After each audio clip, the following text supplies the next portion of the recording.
and talk to us about that. So welcome, Gabriele Vajente. Thank you. Can you hear me? What? Yes. Okay, good. So thank you very much for the beautiful introduction, and I hope that the talk will be worth it. All right. All right, so, well, first of all, let me, I have here some brochures and some things that you can pass to everybody. Just take as many as you want. When there are no more, well, don't take any more. Sorry about that. All right, so since many centuries, mankind has been studying the universe. We've always been fascinated by what we see up in the sky.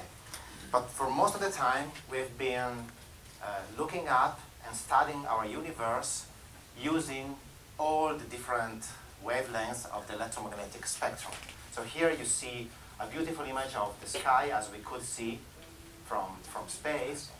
Can we maybe switch off some of the lights, because I think it's kind of difficult to see up there if it's possible.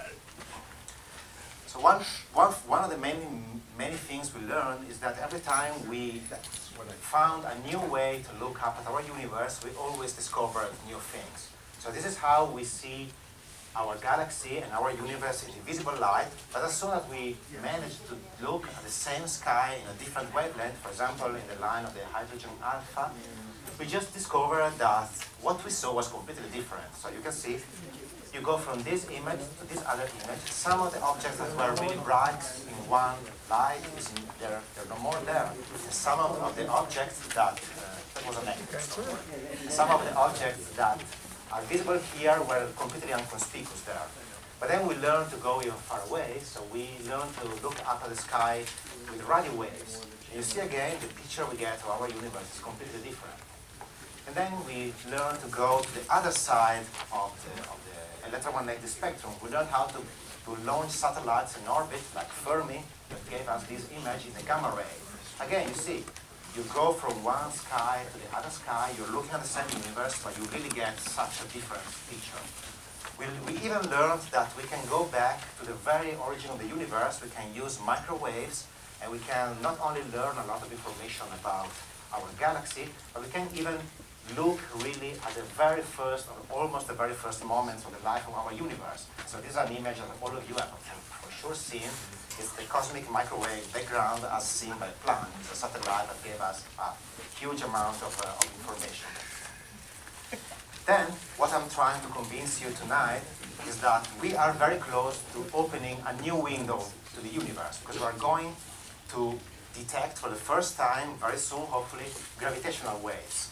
And nobody, this is a spoiler alert, nobody has seen any gravitational waves so far. So it's a really new endeavor, and we are sure that once we will be able to detect gravitational waves, we don't know exactly what the picture of the universe we will get. What we know for sure that this is going to give us a new window, a new way to understand our universe. So for sure, the next years are going to be a very fascinating time for science and for astronomy.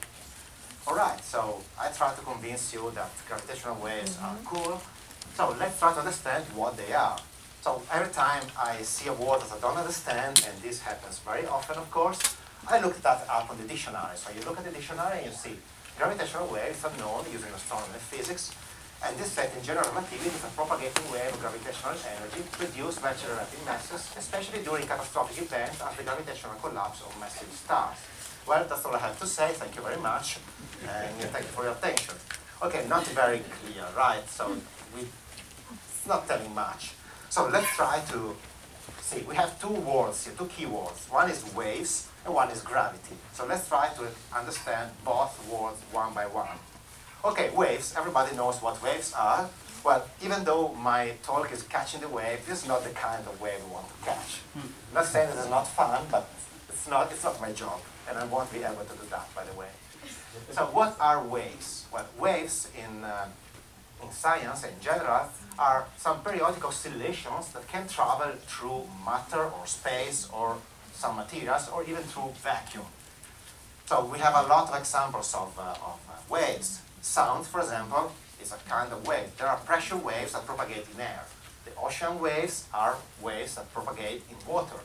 Earthquakes are, again, waves that propagate in soil, in ground, in rock. Light and radio waves are again waves. They don't need anything to propagate through. They can propagate through vacuum because the electromagnetic field itself is oscillating. One key point of waves that you see very well in this animation here is that they can interfere. So they are oscillations. So you see here there are two objects that are like in a surface of water that are oscillating up and down and create some ripples. So if you have only one, you expect to see, like when you throw up a stone in a pond, some waves are propagating a wave. So you see some parts are darker, some are lighter. And then since we have two that oscillate together, we have the phenomenon of interference. In some areas, the waves sum together and they reinforce each other. In some other parts, they just cancel out. One goes up, the other goes down, and they cancel out. And so you see, you don't see any variation of the color there. Waves, good. So that's what the easy part.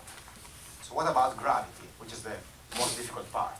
Well, the story of our understanding of gravity started a long, long time ago. So Aristotle was the first one to try to explain how gravity works. He didn't really get it very right, because he just said, you know, there are things that are earthly, so they have some weight, and they tend toward the ground because they belong to the ground. So they tend toward the center of the universe, which is, by the way, the center of Earth. Well, we learned a bit after that, just to say that this is not really exact. Well, the second guy that understood a little bit more about gravity was Galileo Galilei. Of course, I'm Italian. I can't give a talk without talking about Galileo Galilei. But the key point that Galileo was the first one to really understand that what was the scientific method. So just do some experiment and try to understand how the world works using, you know, knowledge, but not just in theorizing how things work, but just try to make some experiments and build a theory that explains those experiments. And he got one important thing, that if you have two objects that fall toward Earth, they will fall with the same acceleration, regardless of how heavy they are or what the material is. If they fall in a different way, just because there is air that creates friction. Still, we were missing some understanding of what gravity is. So here enter Isaac Newton, and he was the first one to really understand how gravity was working, and the first one to really understand that the language of physics is really the language of mathematics. All his theory is based on equation, and he basically invented all the mathematics he needed to describe gravity. And he just told us that all objects attract each other with a force which is proportional to how much mass there is on those objects. This theory works very well. Using this theory, we've been able to explain most of the motion of the planets in our universe, in our solar system, but still there was something missing. Then entered this guy, Albert Einstein. Maybe you've heard of him sometimes.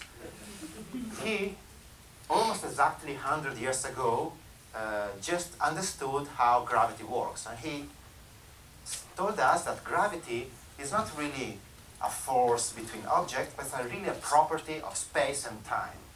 And this property of space and time is modified by the fact that we have some mass, some object there.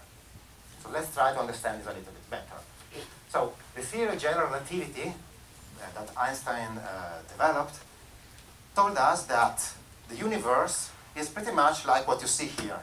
So it's like this sheet of rubber. So if there is nothing there, you can have a planet like this small ball, and if you throw it into our universe, this small ball will just go in a straight line. Because, you know, this is what, and I'm going to destroy the universe, but we'll build another one later. But then what happens if we put some big mass, like the sun, in the center of the universe? This bends the surface of this rubber. And now, if I have the same ball and I throw it there, it's no more, it's going away. I have more planets here. It's no more going, not bad. So much for mathematics. So it's no more going on a straight line, but it looks like it's attracted by the ball. But we know that actually those steel ball there is not really exerting any force on the small balls. But this is how our universe works. So the presence of the sun bends, in some sense, deforms space and time, and objects like the Earth or moon or any object in the universe still would like to go on a straight line, but it can't. Or let me say it better. It's still going in a straight line, so from one point to the other, following the shortest possible path. But now, since the surface, or since our universe is deformed by the presence of the sun, the shortest path is no more a straight line, but it's something that, seen from outside, is curved. So this is how the sun, for example, keeps the Earth orbiting around it. And this is a completely different way to think about gravity. Because again, it's no more, like the sun is pulling Earth, but the sun is modifying space and time around it, and this modification is seen by Earth and by all the other planets. All right, so we had waves, we have gravity, so let's put them together. So what happens? When you have a big mass like our sun in the center of the universe, let's imagine that we have a couple of them that are moving around very fast. They have big mass, so they're going to deform space and time. But since they're moving, this deformation will change over time. And so Einstein told us that this can create some ripples on space and time. It's like when you throw a stone on water and you see those waves propagating away from where you threw the stone. The same thing can happen to our universe. So every big object with mass that moves, that accelerates, will deform space and time in a way that changes over time, and those ripples will propagate away at the speed of light. And those are gravitational waves.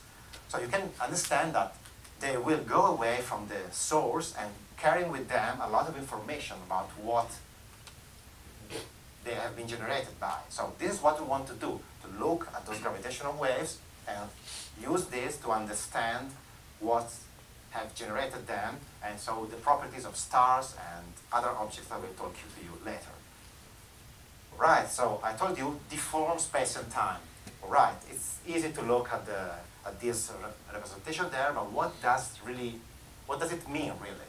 So it means that if you have a ring of objects like this one that are free to move, and let's imagine that the gravitational wave is just coming by and moving perpendicular to the screen, the effect is to change the distance between objects that are free to move. And this is exactly the particular way in which a gravitational wave would affect the distance. So it's a wave, so it's an oscillation over time, and then it will stretch one dimension and squeeze the other dimension, and then half a period later do the opposite, stretch the first one and squeeze the second one, or the other way around. And so really, if we had a huge gravitational wave coming through the screen, these objects that would be free, so still not moving, they are actually, if you measure the distance between them, we'll see something like that. The way we measure, we characterize the amplitude of a gravitational wave is by what we call this strain, or relative amplitude. Just saying that if you imagine this ring has a diameter of 1 meter, 3 feet, say, and you see the variation is more or less to half of that. So over 1 meter, we have half a meter variation, and so the relative variation is 1/2. So the amplitude of the gravitational wave would be 1/2 in this case. If we say that the amplitude is 0.01 or 1%, it means that over 1 meter, this oscillation would be only 1 centimeter. This is the way we characterize how strong a gravitational wave is. And we'll see later that they are pretty weak. Okay, so every scientist, every physicist at this point say, okay, we know we have gravitational waves, well, let's make them. So every respectable scientist, like the one that I'm representing here, will say, okay, let's go down to the lab and build a machine to generate gravitational waves. Okay, so let's imagine that we want to build this machine. How can we generate gravitational waves? Well, I told you earlier that we need two big masses that accelerate. So let's imagine we found two big balls, like that one, but just a little bit bigger, let's say 100 kilograms, something like 200 pounds. And we keep them at a distance of 2 meters, so 6 feet, 7 feet, like that. And we make them spin around each other 150 times per second, which is something completely crazy if you think about it. Would you like to stay close to 200 pounds balls spinning 150 hertz? I don't know, it doesn't seem like the best place to stay. But let's say that we can build this, and then since we don't want to be too close, let's go something like 20 meters away. And then our very respectable scientist is telling you which is the equation you have to use. Forget about the equation, I already did the math for you. and the amplitude you get is this. So the relative variation of the distance between two objects is 10 to the minus 36. So maybe you're not very used to this kind of representing numbers, so this means just 0.00000, well, 35 zeros and a 1 on the end. This is how much, if you have two objects at 1 meter from the other, this is how much the distance will change. Just to give you an idea, if this is what we want to measure, the distance from Earth to the closest quasar in the universe would change less than the size of an atom, which is a pretty small amount. So this is why people at some point realized very soon that gravitational waves is not something that you can produce in the laboratory and then detect them. And indeed, Einstein, in his first paper, when he predicted the existence of gravitational waves, he concluded saying, this is a very interesting and fascinating phenomenon, but it's so weak that nobody will ever see them. So our goal is to prove that Einstein was wrong, of course, at least on this. All right. So we can't build gravity, we can't generate gravitational waves on ground, so we have to look up at the sky, because the sky, the universe is full of big things moving very fast. And a typical example is, let's imagine we have a pair of very compact objects, like for example, neutron stars. So neutron stars are stars that are at the end of their life. They get very compact, very small, but still they have quite a lot of mass. Typically 1.4 or even more times the mass of our sun, everything squeezed down to a few kilometers of size. And so they're so compact that they can move around each other very fast. They can get as close as 20 kilometers from each other and spinning up to 1,000 times per second, which is quite crazy if you imagine something with the mass of the sun moving that fast. We know that there are a lot of these objects in our galaxy. Well, not a lot in our galaxy, but in all the galaxies around us, there might be a lot of these objects. And so we can imagine typically one which is not exactly in our galaxy, but in some other galaxy, some 10 million light years from us. So not a very far away galaxy, not the closest one, but still a reasonable distance. So what happens is that they will move one around the other, but the more they move fast and the more they emit gravitational waves. But gravitational waves, like everything, will carry away part of the energy of the system. And so they will lose energy. So the more they lose energy, the more they fall into each other, and the faster they move. And so this is why we get this particular shape of gravitational waves. You see, this is an oscillation. So here you see time. So they're oscillating, they're moving around each other, but the more time passes and the biggest the amplitude of the gravitational wave emitted is, and also the frequency, you see, the distance between from one peak, the time from one peak to the other gets shorter. So the period gets shorter and the frequency increases. This is what we call a chirp. So let me just allow you to listen to this. Not just a random sound that I downloaded from the web. This is an actual simulation of what kind of signal we would get from a gravitational wave generated by two stars like that. So the funny part of this is that the frequencies that are emitted by this object are exactly the one that we are very good at hearing. It's like sounds. So we can really convert the gravitational waves into sounds. But this is to give you an idea of what kind of object we need to create gravitational waves. All right, so how big is this effect? We saw that building a machine to generate gravitational waves in the lab is not possible. So how big is this effect? So the amplitude we expect for this kind of system at the distance I told you is 10 to the minus 20. So again, 0.19 zeros and a 1, which is still small. This means that over a distance of 4 kilometers, we expect a variation of the distance which is of the order of 4 10 to the minus 17 meters. So again, 0.00016 zeros and a 4 at the end. So basically something like 1/20th of the radius of a proton. So it's still a very small number. So some of you might say, okay, it's as small and as crazy as the number you gave us earlier. But I'll try to convince you that it's not that crazy, because we are today able to measure this kind of variation of distance. But just to give you an idea of how difficult this kind of measurement is, if this is the variation of the distance from here to Alpha Centauri, this corresponds to something like 0.3 millimeters, so something like a bit more than 1/100th of an inch. But still a pretty small variation. This is just to try to convince that this is really a difficult measurement. So of course, at this point, some of you might ask, all right, they're so weak, they're so difficult to detect, nobody has ever seen them. Do we really exist? So you have to try to convince people that they exist, especially when you go to somebody asking money to build an experiment. You really have to convince them and to give, reasonable proof that they exist. So we don't have any direct detection of gravitational wave, but we have what we call indirect proof. So what happens? So these two guys, Hertz and Taylor, in 1975 discovered a binary pulsar system. So pulsars are neutron stars, very compact objects like the one I was telling you earlier, but they have this peculiarity that they have a strong magnetic field that generate two beams of radiation, basically radio waves, but they rotate around themselves, but not on the same axis of this beam. So they basically are like lighthouses, just having this beam going around the universe. For some of them, it happens that we are lucky that the beam crosses Earth from time to time. So from here comes the name, pulsars, because the first time people detected them, they detected like pulses of electromagnetic radiation. Having a binary pulsar system was very good because they are spinning so fast in such a precise way that we were really able to use them as very precise clock and to have a very precise measurement of the time those two systems take to get to orbit around each other.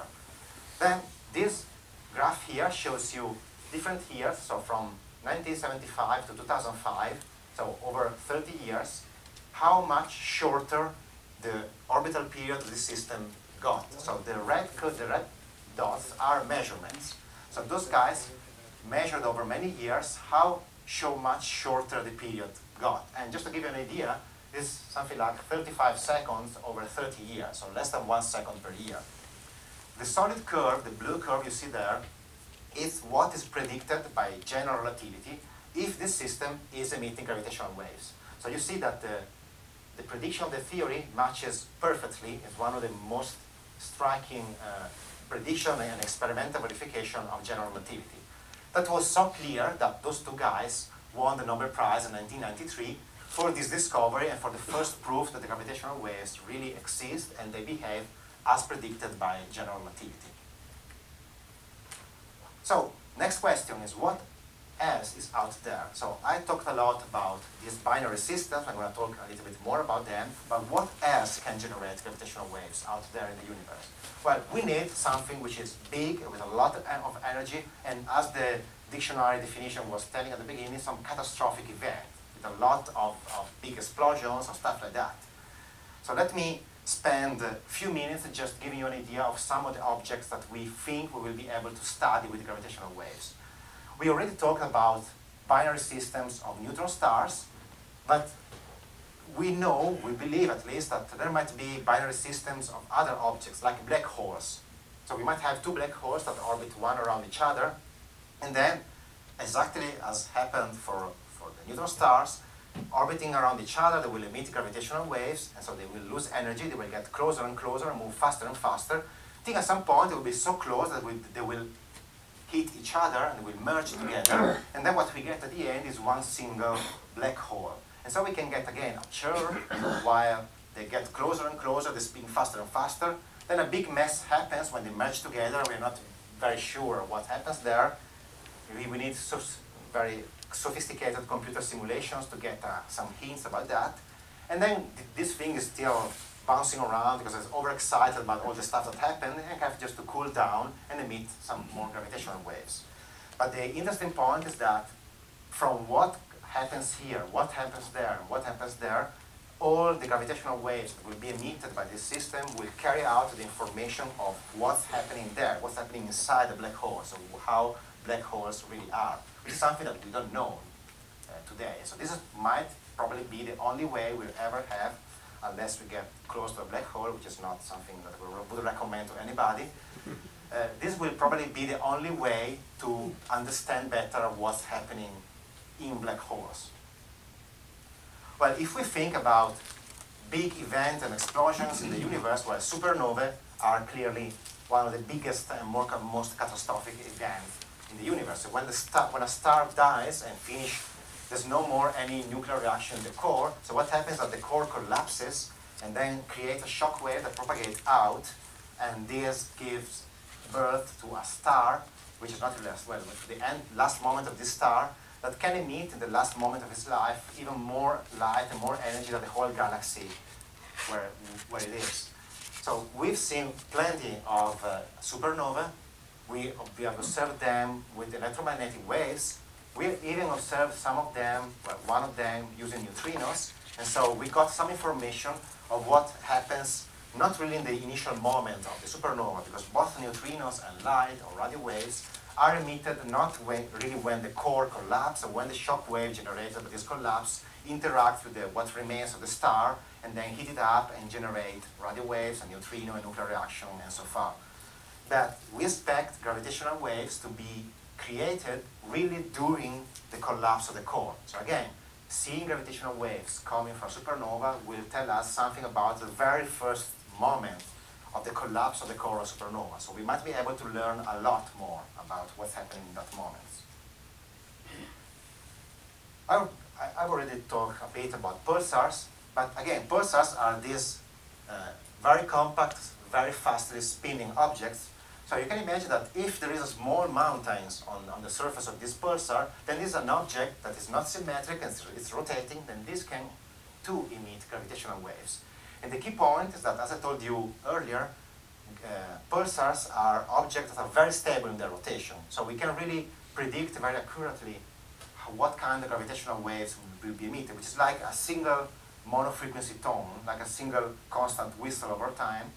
And then we can just switch on our detectors, tune to where we think there should be some signals, and just listen for a long time and hope to see something. I'll just show you here two of the most interesting for us pulsars, one in the Vela constellation, and the other is in the middle of the Crab Nebula.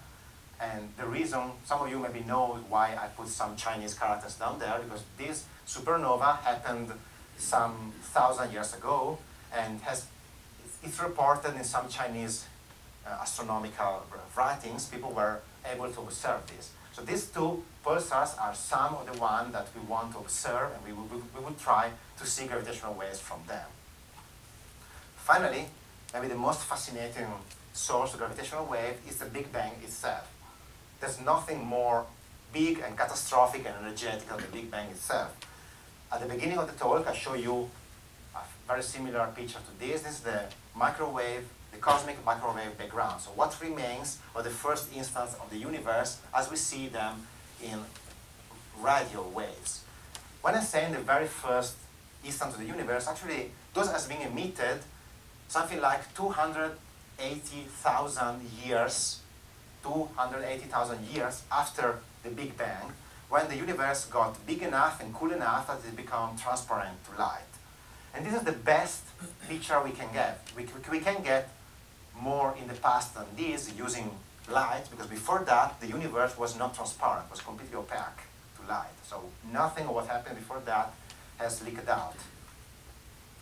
But gravitational waves will be generated really at the very first moment of life of the universe, not almost 300,000 years after the Big Bang, but something like 10 to the minus 32 or something like that seconds after the Big Bang. So this will again give us a much more detailed picture of what happened at the beginning of the Big Bang.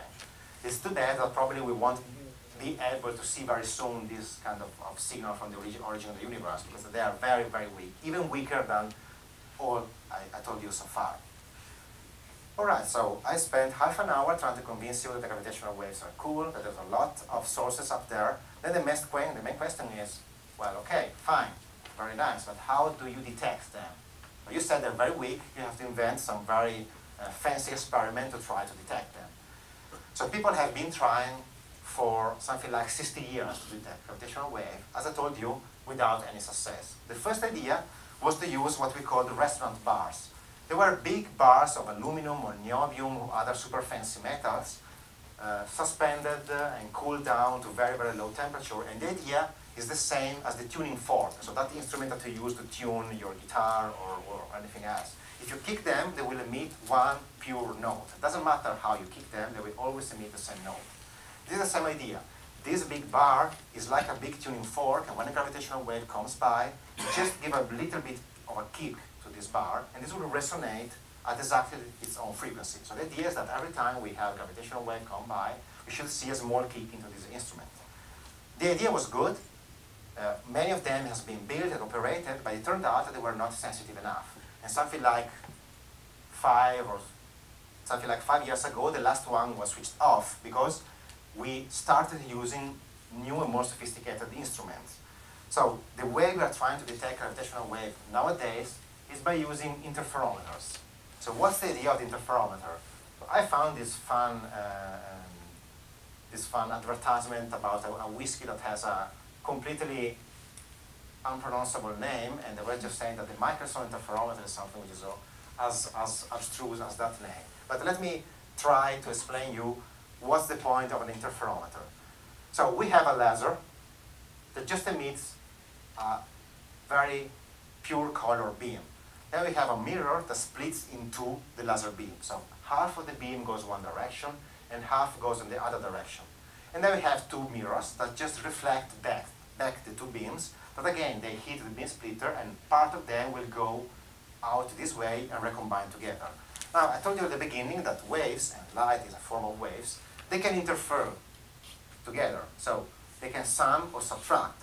So you see that if a gravitational wave is coming by, this will change the distance between these two mirrors. And so one of the two beams will see a longer distance and the other a shorter distance. And so when they come back here, they have traveled different distances. And so depending on this oscillation, you can get constructive or destructive interference. So you can get light or no light. So an interferometer, an instrument like that, is something that would be able to convert gravitational waves, which is a variation of this distance, into variation of light. I have here a small scale version of an interferometer. I'm sorry for those people sitting on the back, they won't be able to see much, but you're welcome to come back later after the end of the talk and play with it. So what we have here is our laser. This is a beam splitter that splits the beam in two. Then we have the beam splitter, the two end mirrors, so half of the beam goes in this direction, goes back and goes here. The other half is reflected this way, bounces back this mirror and go again there. So if you can see what happens here, you'll see that we have some patterns, so some stripes, light, dark, light, dark. Those that are here on the first row, they should say, yes, it's true, so people on the back will believe me. Thank you very much. So any small variation of the distance in these two arms will change this pattern. So if I just tap very lightly here, Tim can answer this through. We see those patterns change. Then you're welcome to come back, come down later, and just play by yourself. Even if I kick the ground, you see that thing changing. So this very small scale and not very sophisticated system is already sensitive to something like that, like 1/100 or 1/1,000,000th of a meter in variation, easily with this kind of setup. So just to tell you that interferometers are indeed one of the most sensitive instruments we can build today to try to detect this kind of gravitational waves. So this is the idea behind the LIGO project. And finally, we get to the project for which I'm working right now. So LIGO means Laser Interferometer Gravitational Wave Observatory. So this is again a journey that started a long time ago.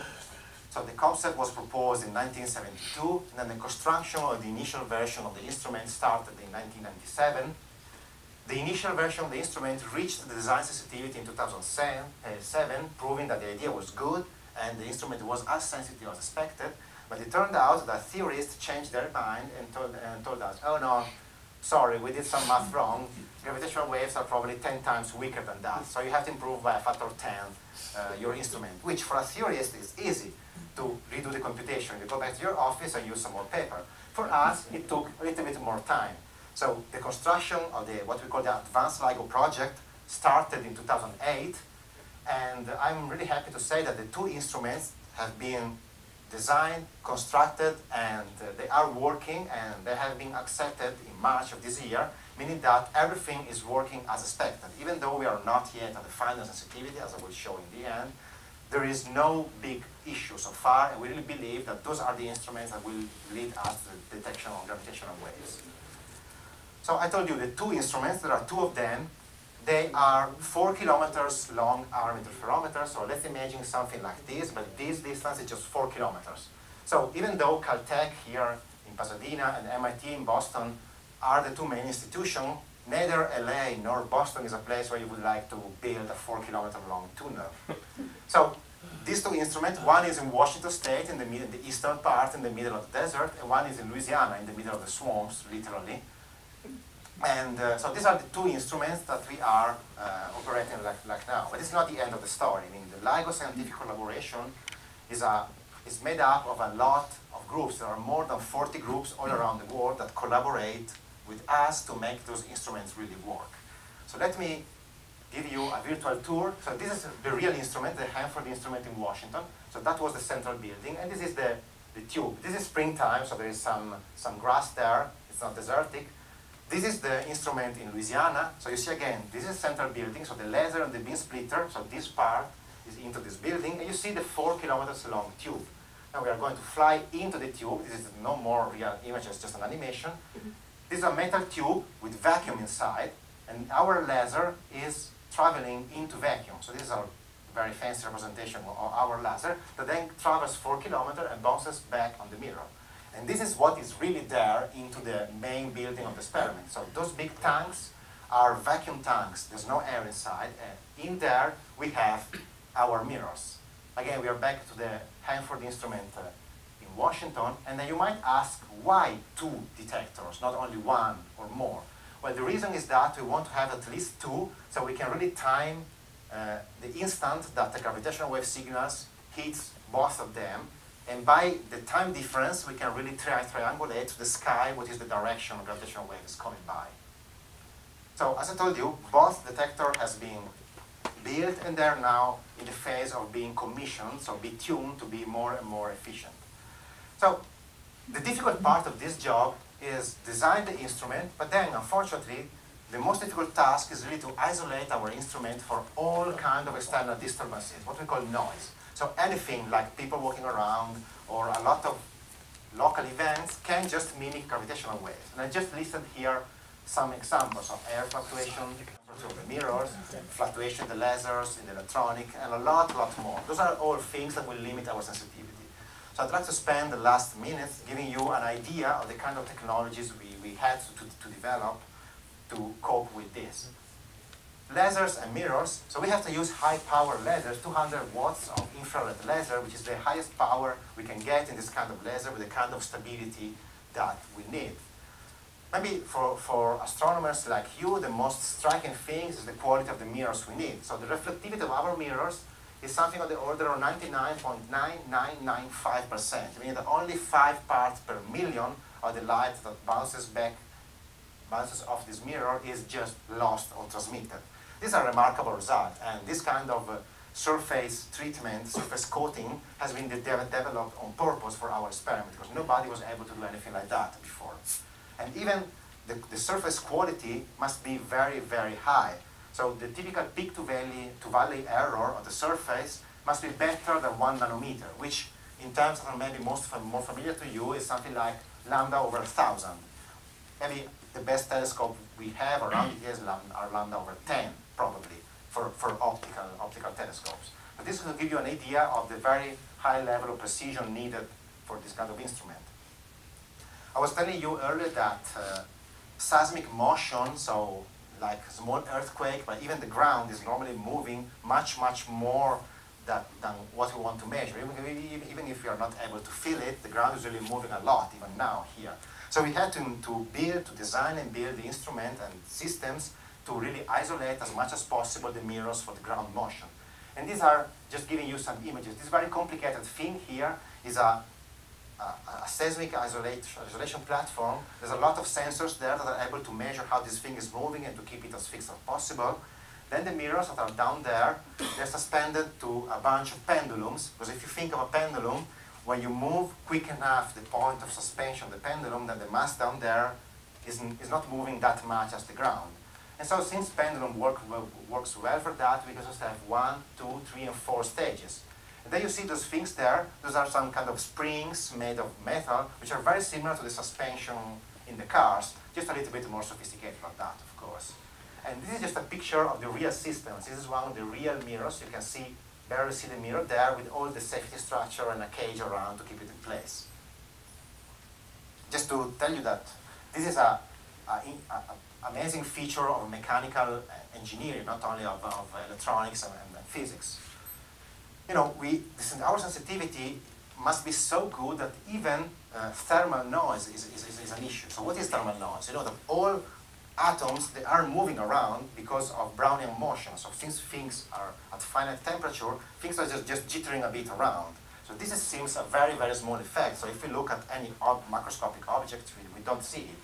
Still, our sensitivity is so good that we would be limited by these things. So we have to invent, really devise ways to make our mirrors as pure as possible. For example, our mirrors are something like 12 inches in diameter and something like 10 inches in thickness. So there are 40 kilograms mirrors made of fused silica, which is a high purity glass. We could have suspended them with some steel wires, but that would not have been good enough. So we had to make wires made out of glass that are attached directly to the mirror. So the mirror is 40 kilograms of glass with 4 fibers that are a few hundred microns in diameter that just keep the mirror in place. And it's like this thing is a single monolithic piece of glass. And this is the only way to reduce this kind of fluctuation due to thermal noise to the level that would be good for us. Finally, just to give you the final idea, we can't have all these things run in air because there are sound waves, fluctuation in the pressure of air, and even if our mirror stayed in air, there would be contamination for stuff from air just depositing on the mirror. So everything is kept under vacuum. And if you think about 4 kilometers long tunnel, another 4 kilometer tube, 1.2 meters in diameter, or something like that, this is a lot of volume. It's 9,000 cubic meters of volume. So this is the largest ultra high vacuum volume in the world. And everything is kept at 10 to the minus 12, so 1/1,000,000 of 1/1,000,000 of 1 atmospheric pressure. So there's not much air left in there. Despite all of this, it's still not easy to detect gravitational wave. So if you remember, this is the sound of a gravitational wave. So if there were no noise, this is what would come out of our instrument. But what comes out of our instrument, even after all the things that I told you are working, is something more similar to this. Did you hear the gravitational wave signal under the noise? Let's play it again. So there's a lot of background noise and the signal. So part of the game, and one of the difficult parts of the games, is to invent and devise ways to extract the signals, the good part of this signal from the noise. And that's not an easy task. I won't have time to talk about this today. So let me move close to the end. So where do we stand right now? I told you that the two instruments are being constructed, installed, and they are accepted, they're working. So this, I'm not going to explain you what this is, but this is a way we use to represent how good our instrument is. Basically, this is a representation of the background noise, the noise you were hearing just 1 minute ago. This is a way to represent it. So the lower this curve is, and the better the instrument is performing. And this is just an example. So the highest curve is from January, February this year, and the lowest one, January, February last year, and the lowest one is from just a few months ago. So in a bit less than 1 year, we improved a lot the sensitivity of the detector. A better way to look at this is to think again about those neutron star systems. So how far can we detect one of those events if happening? So this is our Milky Way. So let's zoom out, and this is the Virgo supercluster. So you see Andromeda galaxy is very close by. This is the Virgo cluster. These are all the local galaxies. So this circle you see here is how far the initial detector were able to listen to the universe, to gravitational waves. If you zoom out again, so this small ball in the center is now the big one. So this yellow volume is what the instruments are supposed to be able to detect when they are finished. And this blue circle here is where we stand right now. So we are not yet there to the final sensitivity, but we are already something like 3 times better than the initial detectors. 3 times, maybe it doesn't seem a lot, but just remember that what matters is how much volume of the universe we see. So the volume we see is 3 to the cube, so it's almost 30 times more. So even this relatively small improvement of the sensitivity will allow us to look at a much bigger volume of the universe. Just to say the final word, we are not the only one in the world trying to do this, because this is a kind of a global network and a global collaboration. So we have the 2 detectors in the United States that I show you, one in Washington State and one in Louisiana. There's a similar instrument that is being built in Italy that will be online probably at the end of the next year. There's another instrument in Germany, but this one is smaller, so it has been used as a pathfinder for the technologies. And then there's another instrument being built in Japan that will be online probably in a few years more. So with this, I would like just to tell you that we are like, our understanding of the universe is like we were sitting in front of a television, looking at an orchestra playing some music, and now we are at the moment that we can finally switch on the volume and start listening to what's coming from the universe. Thank you for your attention.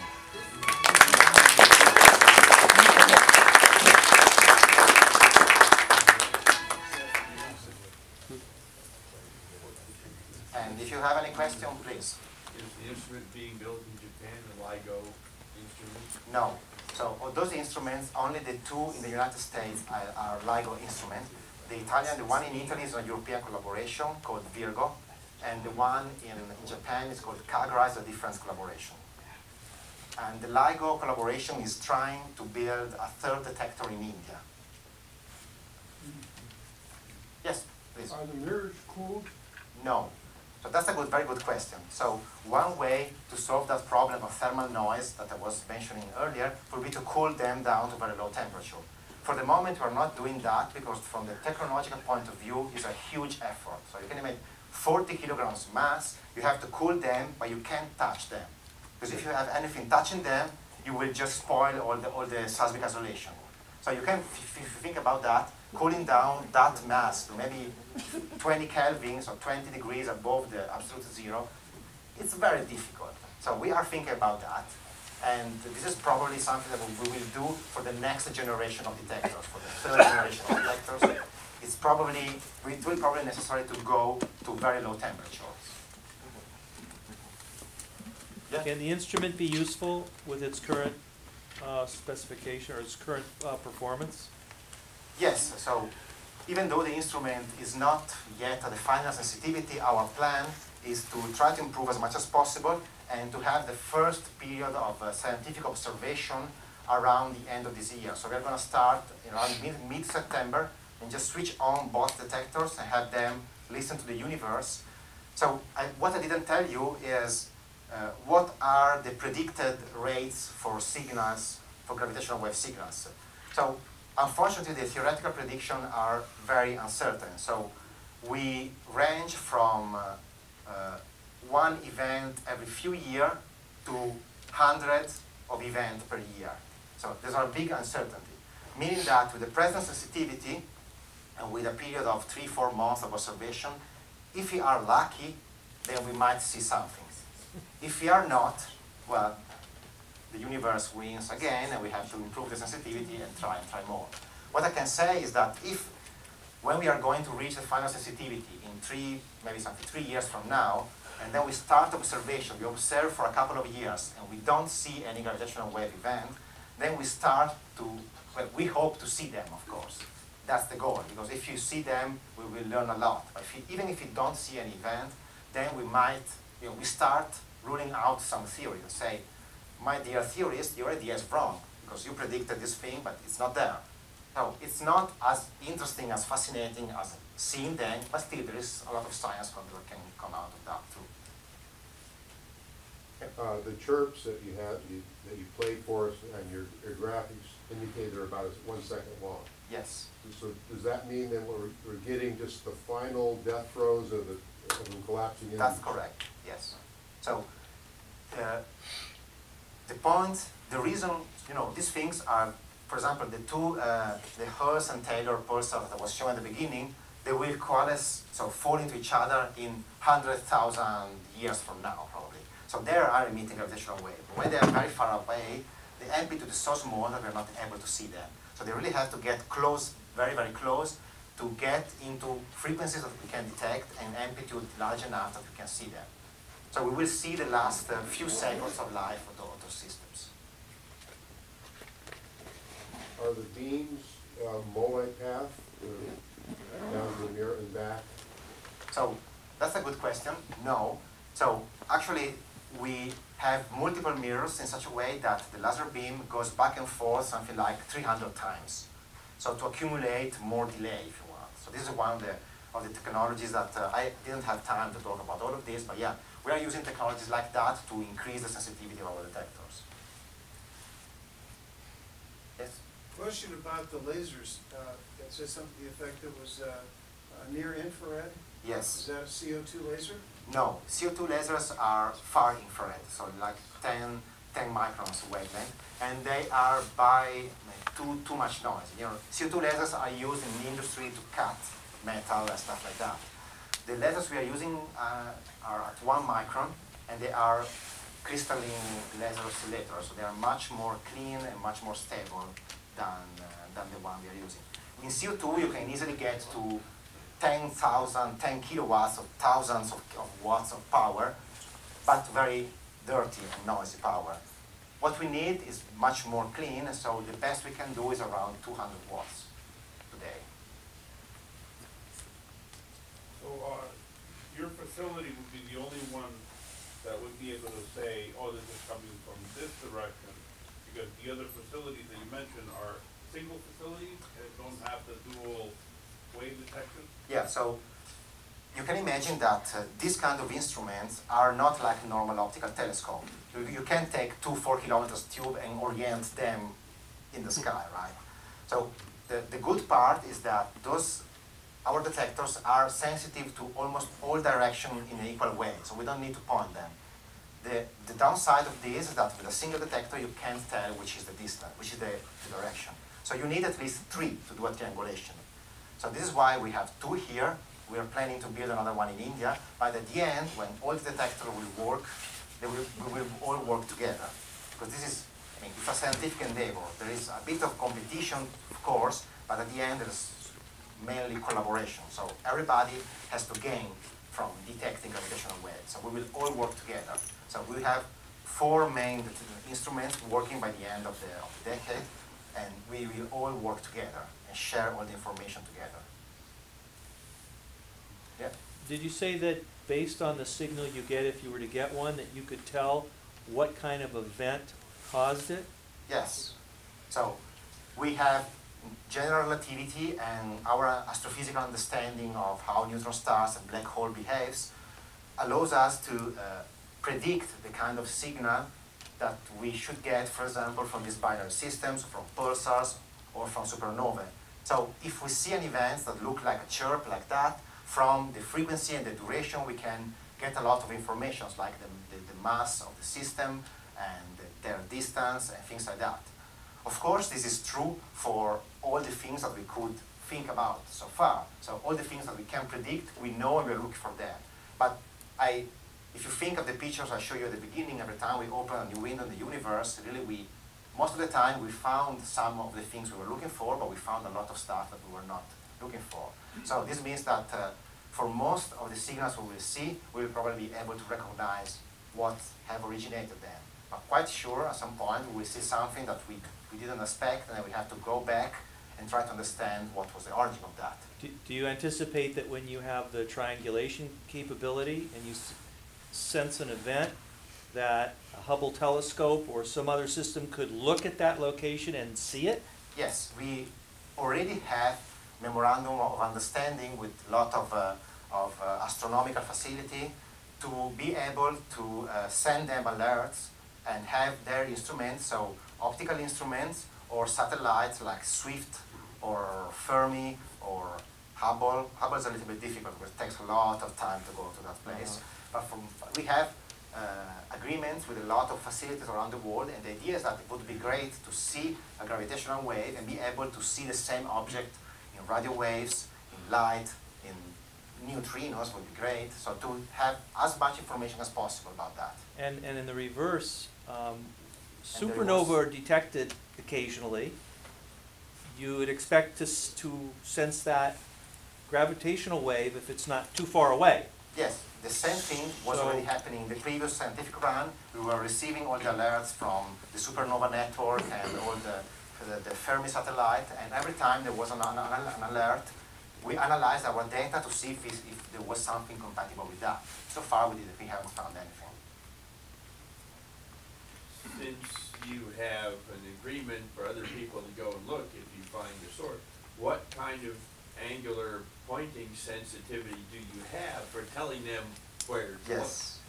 Yeah, that's a smart question. That's our problem, because you know, the angular resolution of gravitational wave instruments is not that great.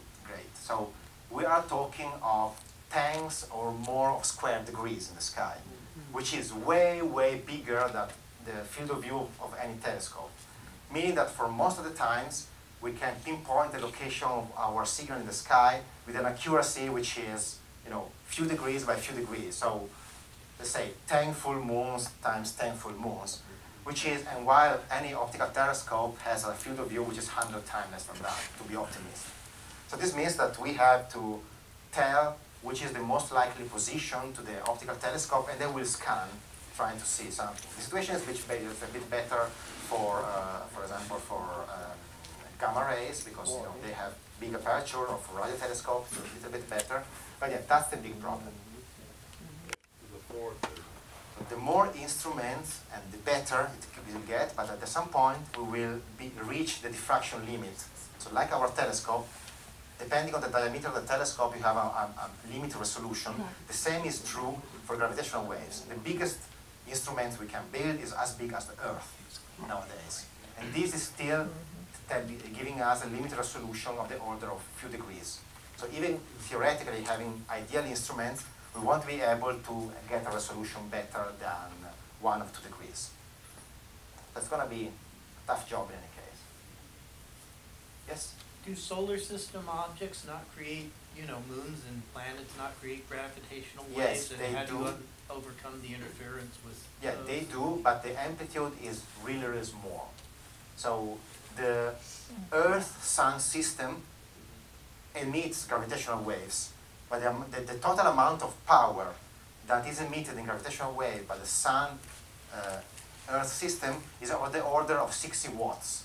So less than the power absorbed by any of the lights here, less than the power that is absorbed by my laptop. So there's no way we're ever going to detect them. They're too weak. Yes? But isn't putting a detector on the Earth, which is a rather large gravity source, isn't that like looking for a firefly in a searchlight?